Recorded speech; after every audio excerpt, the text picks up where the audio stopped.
Sugar,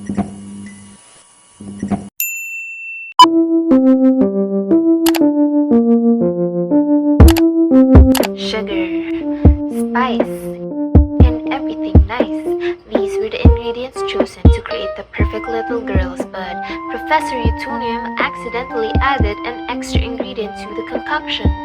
Chemical X.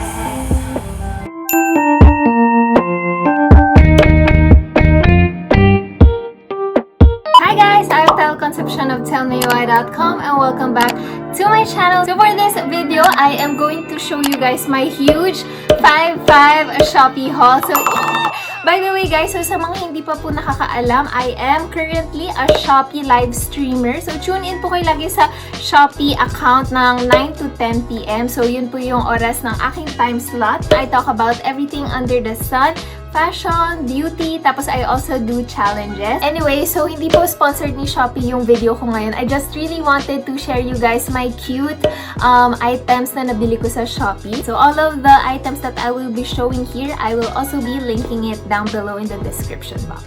And lalagyan natin ng twist yung Shopee haul ko guys. Nung bumibili ako, nung tumitingin ako noon sa app ng mga items nila, I really wanted to create a distinct lookbook. So for this lookbook, ang inspiration ko is, as you guys saw earlier sa intro na video ko, yung Powerpuff Girls. I have 3 complete looks that I bought at Shopee. So without further ado, let's get on with the Shopee haul. First nating i-discuss is yung outfit ni Bubbles kasi si Bubbles yung favorite ko.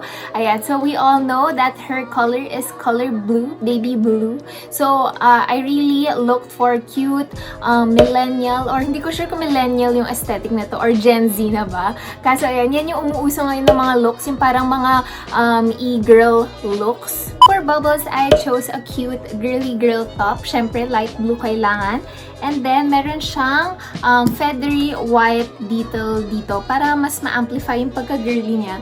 And then, knowing Bubbles, mahilig siya sa nature. So, meron siyang may mga cute na daisies and butterflies. Ayan.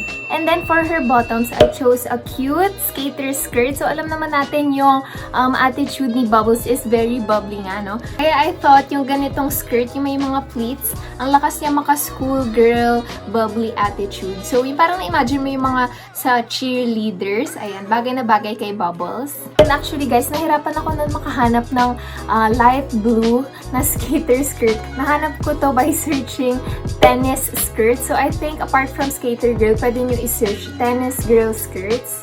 Ayan, super cute. And then, drawing from the girls' cartoon images. So, very distinct yung belts nila, no? So, I really wanted to incorporate belts in all of our outfits. So, for Bubbles, I chose this cute, transparent belt. Ayan. So, hindi naman kailangan black din yung belt natin, ano? So, I just chose a very cute belt that would really show Bubbles' bubbly attitude with this heart, ang tawag dito, chain? Heart lock. Ayan, so basta may heart yung belt na to. And I really thought na cute siya with this outfit. And then, for the accessories, I found this cute jewelry shop.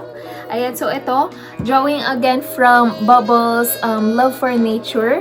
Ayan, so matchy-matchy siya doon sa butterflies dito sa ating top. Ayan, so very cute. And I really like the layering of this necklace. It reminds me of the jewelry that my favorite YouTuber also wears, si Best Dressed, Ashley Best Dressed. Ayan, so shout out sa mga nanonood kay Ashley.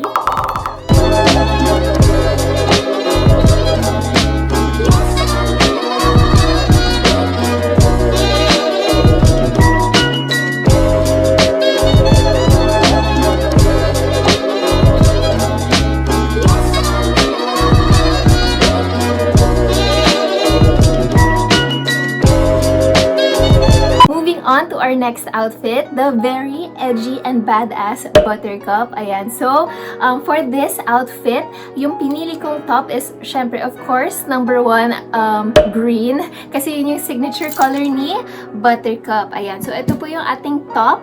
And, oops, nakabaliktad pa siya. Ayan. So, ito po yung ating top for Buttercup. Very edgy neon green. Tapos, what I liked about this top is its strap. So, yung strap niya is actually silver chain. So, ang lakas niya maka-badass vibes. Very aesthetic.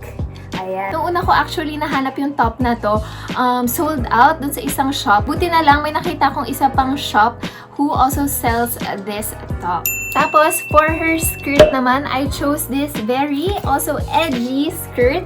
Ayan, so makikita ninyo, dito naman, meron siyang detailing kung saan makikita yung konting legs. A little bit of a leg action here. Ayan, so meron siyang detailing with a ring.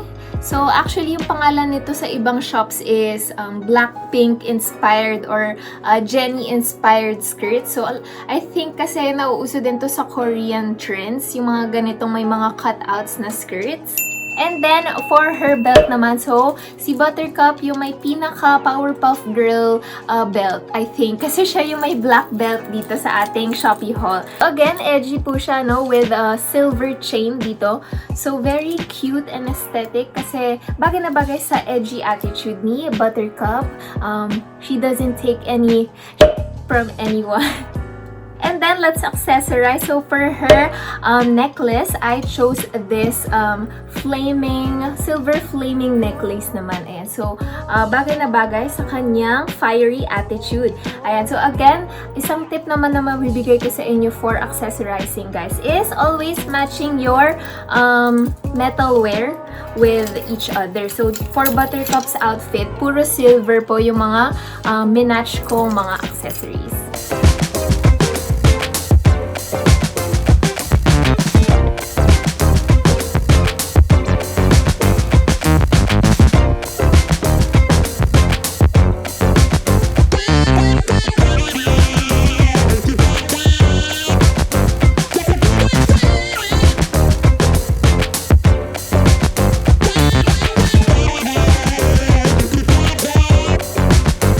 Dapat baby pink or pastel pink yung ating outfit. For her top naman, I chose this very luxe or very luxurious na silky top. Ayan. So, ang lakas niya maka-good girl vibes sa pagka-silk niya. So, alam naman natin yung attitude ni Blossom. Siya yung parang good girl, leader type ng group nila. So, I chose sa kanya naman is very classic look naman, no? Kung si Bubbles, very youthful, bubbly. Si Buttercup, edgy, bad girl look. Si Blossom, good girl na classy look. So, I really like this parang romantic detailing with the strings. Tapos, for her skirt naman, I also chose this parang silky material rin. Ayan. So, what I liked about this outfit or this skirt naman is, it's also silky but it has this parang detailed stitching ba tawag dyan? Kasi, ayan, parang floral detailing sa kanyang silk fabric. Very luxurious din yung feel niya. And then, may konting slit action din siya para sexy pa rin sa inyong mga legs. Ayan. So, kung mapapansin ninyo, magkaiba yung pagka-pink nila, ano? Kasi don't worry, mata-transition natin silang dalawa with this belt. So, ayan. Ito naman yung belt na pinili ko for Blossom. Ayan. So, for her, pinili ko yung parang may cute na ribbon detailing. Kasi alam nyo, meron siyang ribbon, diba? Si Blossom sa kanyang hair. And then again, drawing back from her classy attitude, I just chose parang pearl detailing. Kasi pearls really add that sophisticated look sa inyong mga outfits. Actually, hindi ako makapili nun kung anong belt yung ibabagay ko kay Blossom. Ayan, so, I also bought this gold-chained belt. So, you just wrap it around your waist. Tapos, may konting gypsy action siya dyan sa inyong side. Ayan, so, I actually couldn't decide nung habang bumibili ako nun ng 5.5. But, looking at it now, parang cute sila together with this other belt. Buti na lang, pareha silang gold din yung metalware. Lastly, let's accessorize. So, ito po yung pinili ko naman na accessory for Blossom. Again, drawing back from her pearl belt naman. Meron din siyang pearl detailing here for the necklace. So, I really like this one. Very affordable. Kaso, out of all the items that I bought, dito lang ako na-disappoint-ish. Ayan, so, cute naman siya in general. Kaso, may problem siya. Wala siyang hook dito sa isang chain. Ayan, so kung makikita ninyo, wala siyang hook. Paano ko siya malalock in place? So, kung meron kayo yung jewelry kits or yung mga DIY kits, pwede nyo dagdagan na lang ng hook ulit, ano? Kasi wala akong ganun. So what I am going to do is, I'll just create my own hook using a safety pin. Ayan, so for the purpose of this video na lang, ano, para masuot ko yung necklace na to. Sa sunod, pipili ako ng mas maliit na safety pin or bibili ako ng hooks na pwedeng pang jewelry making. Ayan, so para lang ma-hook mo na siya ng ganyan sa inyong necklace. So, hacks! Ayan.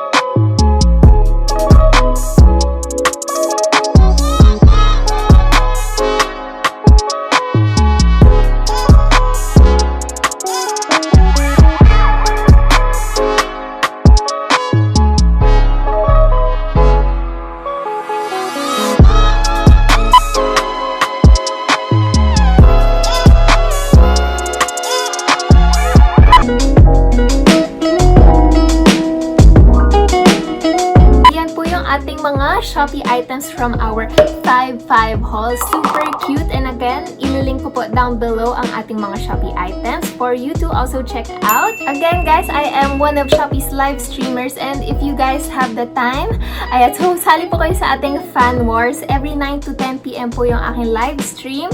Again, yung ating Fan Wars, it's a competition din sa ating mga viewers po, ano, for a chance to win 1,000 pesos.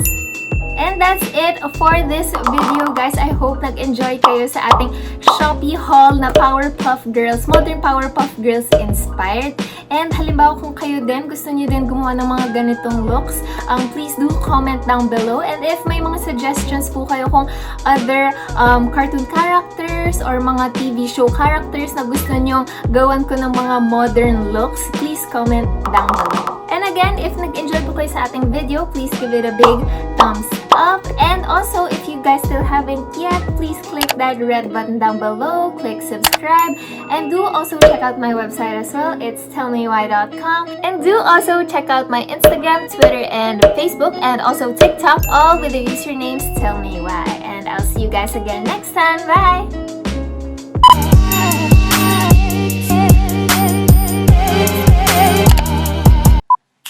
Tell me why ain't nothing but a heartbreak. Tell me why.